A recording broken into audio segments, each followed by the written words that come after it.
Buckle up, because in this video there is just so much to unpack, and I'm going to run you through absolutely everything there is to know about all the firmware updates for the controllers, the firmware updates for these drones, and of course the new DJI Fly app 1.17.0. and overall I think everything you're going to see in this video is going to be incredibly positive, with some excellent new features on this controller, and hopefully a long-standing issue on the DJI Mini 4 Pro is finally fixed. So let's get into it.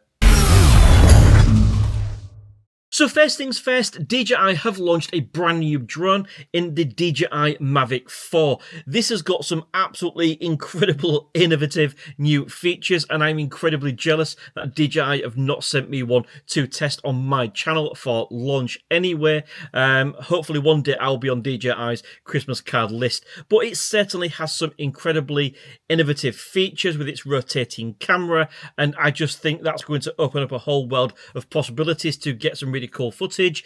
Are you going to long term use it once that sort of initial sort of excitement has worn off? I'm not too sure. It might be good to demonstrate, but long term, are you going to use it? Let me know in the comment section below.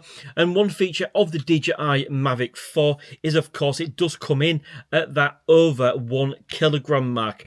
So if you are in the UK or Europe, any current regulations that are currently in place or potentially going to be coming here in the UK as well, just be aware that whilst drones such as the DJI Air 3, Air 3S or Mavic 3 series, you will be able to fly that basically in a city now, and over people. With this drone, you will not be able to do that. So one thing for you to bear in mind. We do, of course, get this brand new DJI RC2 Pro controller, or RC Pro 2 controller. RC2 Pro seems to slip off the tongue a little bit better, but one of the benefits of that controller is it does allow you to support some of your other drones that you might have in your fleet, such as the DJI Mini 4 Pro, the Air 3 and the Air 3S, for example. So that is an absolutely huge plus, that if you do upgrade to the DJI Mavic 4 and you do opt for that controller, then you can use that controller with your piece of kit you might already have, such as this drone right here. So we'll start with the new DJI Fly app 1.17.4. This gives support for the new DJI Mavic 4 because, of course, every time DJI launch a new drone, they need to update their DJI Fly app to allow support, meaning we can tinker with all the settings and, of course, be able to see exactly where we are flying. Now, they have also given us a new feature which I have wanted for such a long time. Basically, what will happen now is, rather than our waypoint missions being stored on our controller, they are now going to be stored in the cloud, and I'm going to demonstrate this a little bit later on in the video. Now, when it comes to what changes this DJI Fly app has brought, if I'm honest with you, please do let me know in the comment section below if you have seen any. I'm always interested to hear your thoughts. For me, the only thing that I've actually noticed is when we are on our flight screen, if we wanted to go back to our main homepage on the DJI Fly app, before it used to be an arrow, now it is a little house for home. Not exactly groundbreaking, but certainly a little innovative change that I saw. Overall, apart from that, in terms of interface anyway, I have seen no additional changes. But as I said, I could have missed something, so if I have, let me know in the comment section below. So now we've covered the DJI Fly app, I want to cover another piece of kit, which is this controller right here, because this is quite the game changer. This is the DJI RC2, and of course there has been quite a huge firmware update to allow this to support the new DJI Mavic 4 accordingly. Okay, so basically, if you already have one of these controllers and your buddy has got a DJI Mavic 4, you could borrow it and, of course, control it with your existing controller, which is really, really nice. However, there is one piece of kit that DJI have added, which I think is absolutely epic, and it's possibly what you're going to see, or what you have just seen, in my thumbnail for this video. So DJI, for all those of you that want to buy a drone but are not confident, you've not flown a drone before, and you don't want to just use the usual tutorial, you don't want to put the drone up in the air and risk messing about or creating any sort of crash by not knowing what you're doing, DJI have got you covered, because now they have installed a fully functioning DJI simulator on this controller. You do not even need to have a drone turned on. You can literally just use this, okay, to practice flying and controls and everything else. And I think that is absolutely epic. I know so many of you come on the forums to ask if there is any sort of DJI simulator. Well, yes, there is, and it's now included with this piece of kit. Now, when you do first turn this controller on, it's going to prompt you that there is a DJI Fly app update, because if you don't know already, you can update the app or the firmware, which are two completely separate entities, completely independent of one another. So if it does pop up with just the app update, you can go ahead and update that.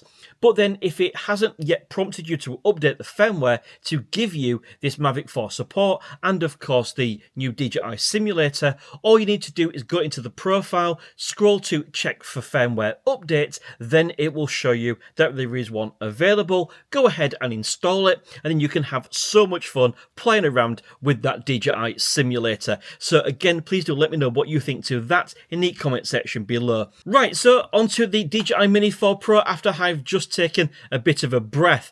The DJI Mini 4 Pro, there has been a firmware update, and similar to what I've just said for the controller, if it doesn't actually come up when you first turn it on, what we need to do is just pop into the menu, click check for firmware updates, and it will pop up. What this firmware update means for this DJI Mini 4 Pro is if you have purchased the new DJI Mavic 4 with the DJI RC Pro 2 controller, yes, you can use that controller with this drone. That's absolutely fantastic. However, not only that, while we're talking about these firmware updates, you can also use this new RC Pro 2 controller with the DJI Mini 4 Pro. You can use it with the DJI Air 3 and indeed the Air 3S. So that's absolutely fantastic that DJI are allowing you to use some of your existing equipment with the brand new controller, which of course makes a huge amount of sense anyway, because you might have spent that amount of money on that controller and not always want to fly the Mavic 4. You might want to fly the Mini 4 Pro, and now you can control that using that controller. However, there has been a long-standing issue with this drone, and I personally believe that it is finally fixed. Now, whether it is a combination of the DJI Fly at 1.17.0 or the new firmware update on the DJI Mini 4 Pro, I've extensively tested this, and I think that this has finally fixed it. So the long-standing issue with this drone was if you executed a rocket quick shot, as soon as it got to the top of the altitude that you had selected in the DJI Fly app, as it was coming back down, the gimbal used to do a weird tilt thing where it would just shoot up into the sky.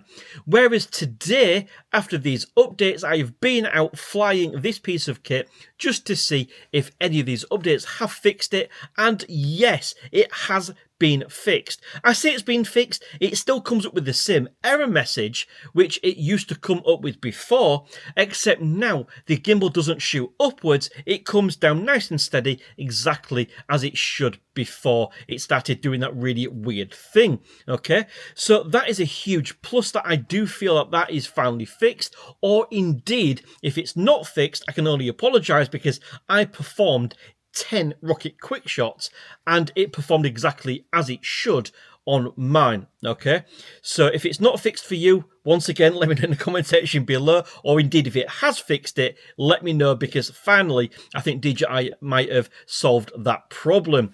Now, when I of course was out testing the DJI Mini 4 Pro, I found no particular new features with this firmware update when it comes to any functionality being different or it behaving inexplicably compared to what it did before. Everything seemed to work exactly as it should.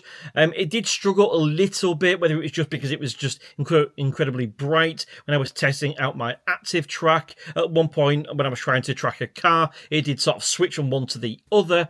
But overall, you know, it's a cracking piece of kit, and for me, pound for pound, the best drone that DJI currently do for all the freedoms it gives you and all the tech that's packed inside this drone.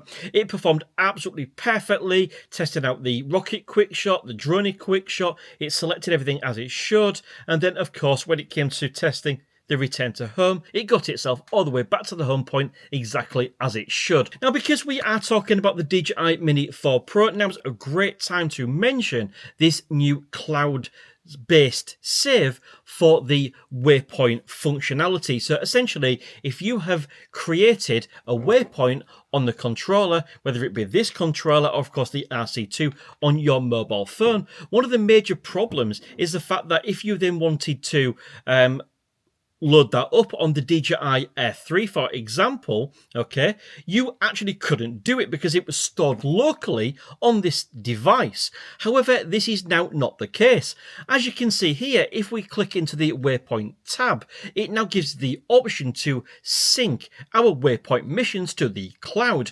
We're going to go ahead and click enable, and as you can see, it has now uploaded our waypoint mission. So now what I'm going to do is just quickly turn on my other controller, which is paired up with the DJI Air 3 SB behind me.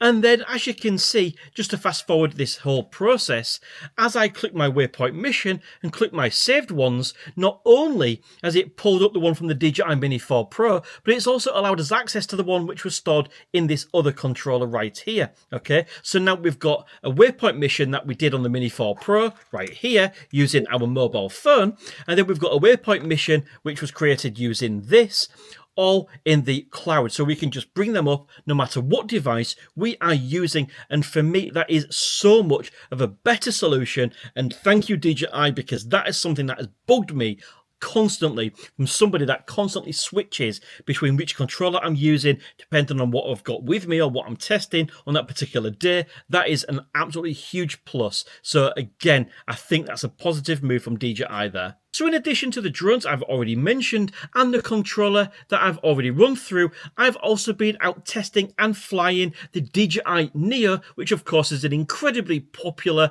piece of kit, ideal for vlogging or beginners getting into their first drones, just to see if this DJI Fly app has had any effect on the menus, features, or indeed functionality. And I'm pleased to say that everything is working exactly as it should. I've flown the DJI Neo in manual mode, and I even massively risked it in some incredibly strong winds, and as you can see, it was doing that perfectly fine. But ultimately, even though the Neo is getting blown about absolutely all over, it's performing just as expected, really. It's not exactly smooth footage, but ultimately, it executed the quick shot, which of course is what we were testing to see if it would do. So be safe in the knowledge that everything is doing exactly what it should. And of course, not just the DJI Neo, I also went out with the DJI Flip to perform the same sort of tests. Again, all the palm takeoff and landing worked absolutely fine. The manual control worked absolutely great. And of course, one thing to mention with the DJI Flip over the Neo, because they do similar things, of course, the DJI Flip is much better in the wind, as you can see, performing the same quick shot minutes later, just how much more steady it is. And of course, you will see just how much the picture quality is sharper on that DJI Flip. Taking the DJI Flip out into the wind just to have a bit, more of a thorough flight and test the signal and reception and everything else. It all worked as it should, and we even managed to just rise above these boats and get a nice top-down shot, which of course I'm sure many of you do appreciate. However, just a quick sort of tongue-in-cheek, not really serious comment, but if you are getting a little bit of a fear of missing out, or FOMO if you like, regarding this new DJI Mavic 4 and its spinny rotating camera, don't forget, just as a bit of fun, if you wanted to. Pretty much on all DJI's models, what you can do is go into that setting on your DJI Fly app, and where the gimbal mode is set to follow, you can actually just flip that into FPV, and then what it's going to do is it's going to lock the gimbal in place. So of course, as your drone is flying around, as your drone sort of banks one way or another, that gimbal is going to give you that sort of tilt effect. It's almost like a little mini FPV experience, as it's named in the app. And of course, I'm not seriously suggesting that this mode is going to compensate for the DJI Mavic 4, but ultimately, if you didn't know what that feature sort of does, now you do. Just a little mess about there where you can sort of create that little tilt effect, and I just thought it's something you might want to see if you didn't know that you could do this already. So yeah, as I mentioned, there is absolutely tons to unpack in this video. Firmware updates for the Mini 4 Pro, the Air 3, the Air 3S, firmware updates for the RC2 controller, allowing support for the new DJI Mavic 4, and of course that really cool simulator, new DJI Fly app, which of course I've tested on the DJI Mini 4 Pro, the DJIFlip and the DJI Neo in both controller mode and mobile mode, and everything seems to be working absolutely as it should. And please do let me know what you think to this video in the comment section below before I absolutely run out of breath. If you do fancy checking out, or if you are interested in the DJI Mavic 4, do appreciate that I've not got one on the channel to be able to demonstrate. However, if you do fancy checking one out or buying one, if you just use potentially the links in the video description, it just helps the channel out, especially like I mentioned, I don't get my drones for free, so I do have to buy them. And if there is enough interest from you guys, the viewers, if you'd like to see me test it, then of course I will consider it. But for me, long term, as I mentioned, when it comes to the restrictions, it's not really something that I can see a huge amount of value in. For me, the price you pay for the DJI Air 3S or Air 3 that you will be able to fly in built-up areas in the coming months, I think is greater value for me, or indeed an older DJI Mavic 3 Pro, for example. That might be a slightly better option. But ultimately, you know, that wraps up this video. Thank you very much for watching. Do give it the big thumbs up. It tells YouTube algorithm more people just like you might want to watch me wittering on. Subscribe if you're awesome, and until next time, see you again soon.